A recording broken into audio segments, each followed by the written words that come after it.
Taika reforms were a set of doctrines established by Emperor Totoku in the year 645. They were written shortly after the death of Prince Shotoku and the defeat of the Soga clan, or the Soga no Uji, which united Japan.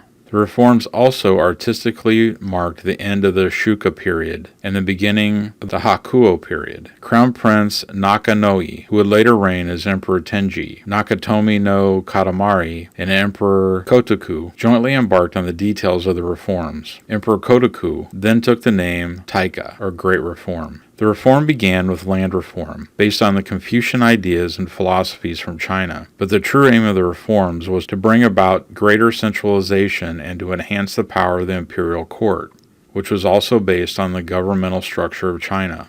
Envoys and students were dispatched to China to learn seemingly everything from the Chinese writing system, literature, religion, and architecture, to even dietary habits at the time. Even today, the impact of the reforms can still be seen in Japanese cultural life. After the regency of Shotoku Tenchi ended, the Soga clan, from whence Shotoku's ancestry was derived, took hegemony of the Yamato court. The clan was opposed to Shotoku's son, Yamashiro O, and killed him in 643. Under the reign of Empress Kogyoku, the Soga clan head, Soga no Iruka, was virtually an almighty leader of the court. Those who were against Soga's dictatorship included the emperor's brother, Karu, and the emperor's son, Prince Naka no Oi, along with his friends, Nakatomi no Katamari, and his son-in-law, Soga no Ishikawa Maro. They ended Iruka's reign by a coup d'etat in 645, or the Ishii Incident. As Kogyoku renounced her throne, Karu ascended to be Emperor Kotoku, and the new emperor, together with the imperial prince, Naka no Oi, issued a series of reform measures that culminated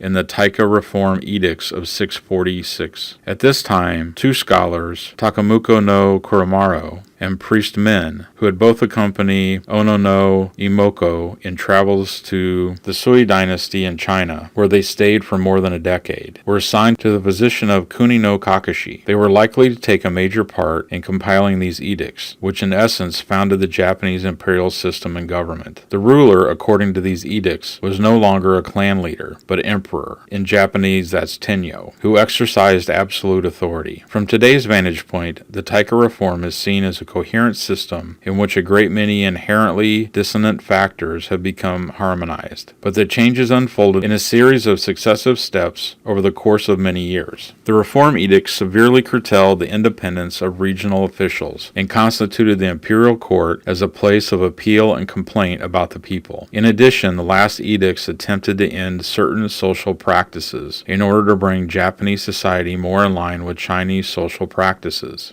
Nonetheless, it would take centuries for the conceptual ideas of the Chinese-style emperor to take root in Japan.